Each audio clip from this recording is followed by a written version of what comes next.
ngokukaMarku seshumi. Wasuka lapho weza emikhawulweni yaseJudiya nangaphesheya kweJordani, izixuku zabuye zabuthana kuye, waphinda wabafundisa abantu njengokujwayela kwakhe.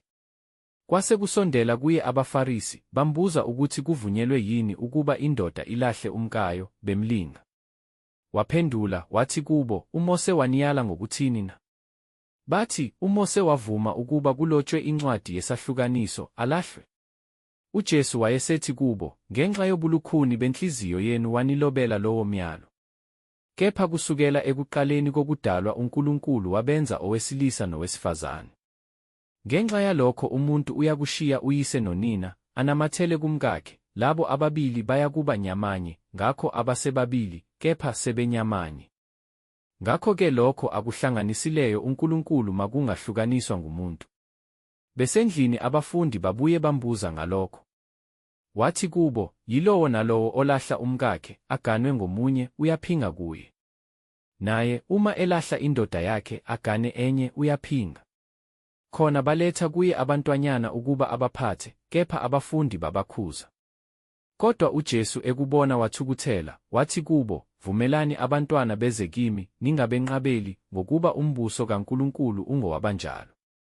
Ngiqinisile ngithi kini, yilowo nalowo ongamukeli umbuso kaNkulunkulu njengomntwana kasoze angena kuwo.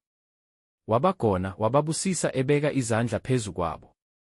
Ekuphumeni kwakhe ukuya endleleni umuntu wagijimela kuye, waguqa ngamadolo phambi kwakhe, wambuza wathi, Mfundisi omuhle, ngiyakwenzani ukuba ngidle ifa lokuphila okuphakade na?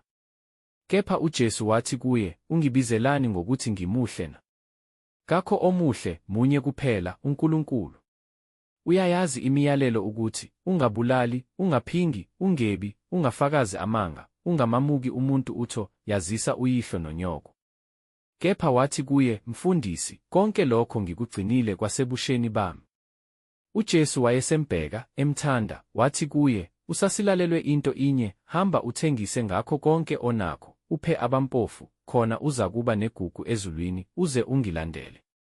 Kepha wanyukumala ngalelo zwi, wamuka edabukile, ngokuba wayenengcebo enkulu. UJesu waqalaza, wathi kubafundi bakhe, kulukhuni kangakanani kwabanomnotho ukungena embusweni kaNkulunkulu. Kepha abafundi bethuka ngamazwi akhe. UJesu wabuye waphendula, wathi kubo, bantwana, kulukhuni kangakanani kwabethemba umnotho ukungena embusweni kaNkulunkulu. Kulula ukuba ikamela lingene ngentunja yosungulo kunokuba onothileyo angene embusweni kaNkulunkulu. Bamangala kakhulu, bathi omunye komunye, pho, kungasindiswa bani na? UJesu ebabheka wathi, kubantu akunakwenzeka, kepha kuNkulunkulu akunjalo, ngokuba kuNkulunkulu kungenzeka konke. UPetru wathatha, wathi kuye, bheka, thina sishiye konke, sakulandela. UJesu wathi, ngiqinisile ngithi kini, akukho muntu oshiye indlu, noma abafowabo, noma odadewabo, noma unina, noma uyise, noma abantwana, noma amazwe ngenxa yami nangenxa yevangeli, ongayikwamukeliswa ngekhulu, manje kulesi sikhathi izindlu, nabafowabo, nawodadewabo, nawonina, nabantwana, namazwe kanye nokuzingelwa, nasenkathini ezayo ukuphila okuphakade. Kepha abaningi abokuqala bayakuba ngabokugcina, nabokugcina babe ngabokuqala. Babesendleleni bekhuphukela eJerusalema, uJesu wayehamba phambi kwabo, ababelandela babethukile, besaba. Wayesethatha futhi abayi12, waqala ukubatshela okuza kumehlela, ethi, bhekani, sikhuphukela eJerusalema, indodana yomuntu iza kukhashelwa kubapristi abakhulu nababhali, baza kuyinqumela ukuba ife, bayikhaphele kwabezizwe. Baza kuyiklolodela, bayikhafulele ngamathe, bayishaye, bayibulale, kepha emva kwezinsuku ezintathu iza kuvuka.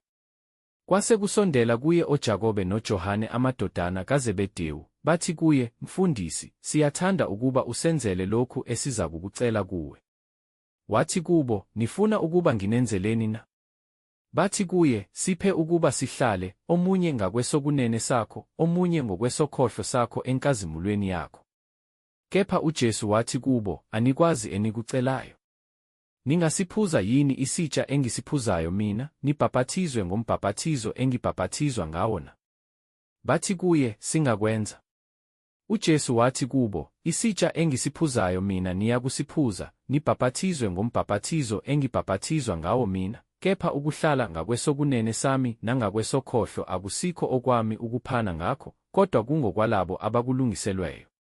Bathi ukuzwa lokho abayishumi, baqala ukuthukuthelela oJakobe noJohane. UJesu wayesebabiza, wathi kubo, "Niyazi ukuthi abathiwa babusa izizwe bazenza amakhosi phezu kwazo, nezikhulu zazo ziphethe amandla phezu kwazo. Kepha akunjalo phakathi kwenu, kodwa yilowo nalowo ofuna ukuba mkhulu phakathi kwenu makabe yisikhonzi senu, nalowo ofuna ukuba ngowokuqala phakathi kwenu makabe yinceku yabo bonke. Ngokuba nayo iNdodana yoMuntu ayizelanga ukukhonzwa kepha ukukhonza nokunikela ukuphila kwayo, kube yisihlengo sabaningi." Khona bafika eJerikho. Kwathi esaphuma eJerikho nabafundi bakhe nesixuku esikhulu, indodana kaThimewu uBhatimewu, isinxibi esiyimpumputhe, wayehlezi ngasendleleni. Wathi ukuba ezwe ukuthi nguJesu waseNazaretha, waqala ukumemeza ethi, "Jesu, Ndodana kaDavide, ngihawukele." Abaningi bamkhuza, bathi kathule, kepha kwayikhona wamemeza kakhulu, ethi, "Ndodana kaDavide, ngihawukele." Wayesema uJesu, wathi, "Bizeni."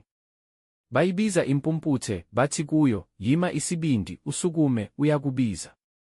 Yayisilahla ingubo yayo, yagxuma, yaya kuJesu. UJesu washo kuyo, wathi, "Ufuna ukuba ngikwenzeleni na?" Impumputhe yathi kuye, "Rabuni, ukuba ngibone." UJesu wathi kuyo, "Hamba-ke, ukukholwa kwakho kukusindisile." Yayisibona khona lapho, yamlandela endleleni.